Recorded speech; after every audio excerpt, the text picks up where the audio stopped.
It might look like just a simple kiss, but this painting once challenged society's ideas of love, passion, and even art itself. This is the kiss, created by Austrian symbolist painter Gustav Klimt.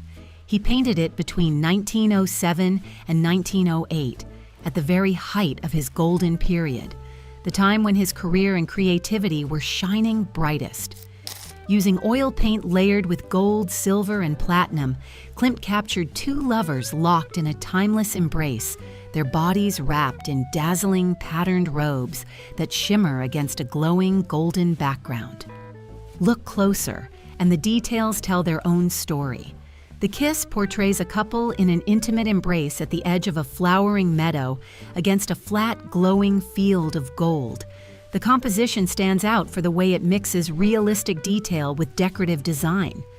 The man dominates the composition, his head bent to kiss the woman's cheek, his face obscured from the viewer. His hands cradle her upturned face. The woman appears to be in a state of ecstasy or surrender, with her eyes closed, one arm wrapped around the man's neck and the other resting on his hand. Her feet are bare, and she is kneeling on the patch of flowers. Their bodies are wrapped together in one shimmering robe. But look closely. His side is covered with bold black and gray rectangles, softened by swirling lines. A crown of vines circles his head. Her robe, in contrast, flows with bright circles and delicate wave-like lines, symbols of feminine energy. She wears a crown of flowers. The overall style is pure Art Nouveau and Vienna Secession, luxurious, sensual, and unmistakably from the decadent spirit of the early 1900s. But beyond what meets the eye, the imagery carries deeper meaning. The kiss is more than a portrait of passion. It's a complex allegory of the mystical union between erotic and spiritual love, and of the merging of two individuals into something eternal. Klimt's themes of intimacy, sexuality, and human desire echo the ideas of his Viennese contemporary, Sigmund Freud. The symbolic patterns, rigid blocks for the man, soft circles and waves for the woman, highlight the interplay of masculine and feminine energies. Some art historians even see Freudian symbols in the designs, the man's rectangles as phallic, the woman's circles as vaginal. The identity of the models also remains unconfirmed. Speculation suggests they could be Klimt himself and his companion, Emilie Flöge. Others have proposed the model known as Red Hilda, or the composer Alma Mahler, though no evidence supports these claims. Others go further. Several art historians have argued that the painting depicts a specific moment from Greek mythology. One prominent theory suggests the scene is the moment Orpheus turns to look at his wife Eurydice as he leads her from the underworld, thereby losing her forever. An alternative theory posits that Klimt has represented the moment Apollo kisses the nymph Daphne as she is transforming into a laurel tree to escape him, as narrated in Ovid's Metamorphoses. The Kiss is the final and most famous work of Klimt's golden period, a phase characterized by his extensive use of gold leaf. This period was heavily influenced by several influences. In 1903, Klimt traveled twice to Ravenna, Italy, where he saw the Byzantine mosaics in the Church of San Vitale. He was profoundly affected by their golden brilliance, flatness, and lack of perspective, which he then incorporated into his own work to enhance its decorative and symbolic power.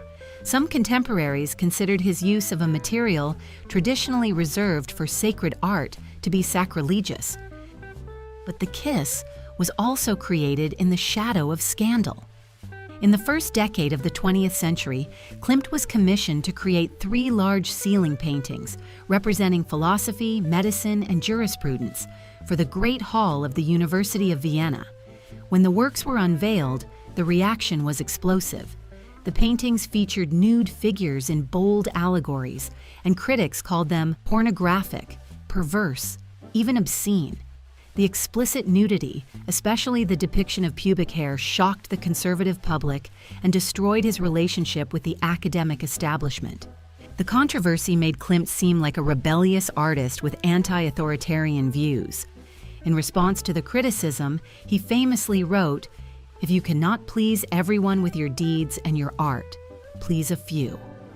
Ultimately, with the help of a wealthy patron, Klimt repaid his commission to the Ministry of Education and reclaimed the paintings.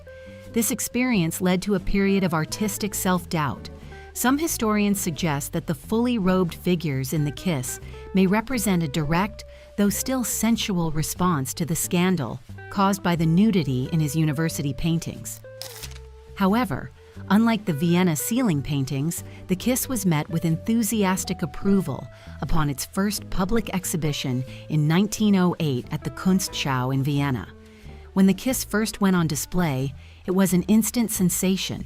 The Austrian government bought it right off the exhibition wall before Klimt had even finished the final touches, paying a record 25,000 crowns, roughly equivalent to $240,000 in contemporary U.S. currency. That was 5 times higher than any painting had ever sold for in Vienna. And yet today, it looks like a bargain. By comparison, another of Klimt's painting, Portrait of Adele Bloch-Bauer the France, sold for $135 million in 2006, which the New York Times noted was then the highest sum ever paid for a painting. But not everyone was impressed. Despite its positive official reception, some in the post-Victorian society of the early 1900s still perceived the work as pornographic, even though both figures are fully robed. The Kiss is considered Klimt's most important and popular work, drawing visitors from around the world. In 2003, the Austrian Mint issued a €100 gold coin featuring Klimt's head on one side and an etching of the kiss on the other. And in 2013, Syrian artist Tamam Azam reimagined the kiss onto a bombed-out building in Syria. The work was titled Freedom Graffiti, using the iconic image of love to call attention to the plight of war. Over the years, not all of Klimt's works were so fortunate. His controversial university ceiling paintings were destroyed in a fire set by retreating German troops during World War II, but the kiss survived. Today, it remains on permanent display at the Belvedere Museum in Vienna, drawing millions of visitors from around the world and standing as Klimt's most enduring legacy. What do you think? Which painting should we explore next? Tell us in the comments below. If you enjoyed this video, be sure to like, subscribe, and hit that notification bell so you won't miss what's coming next.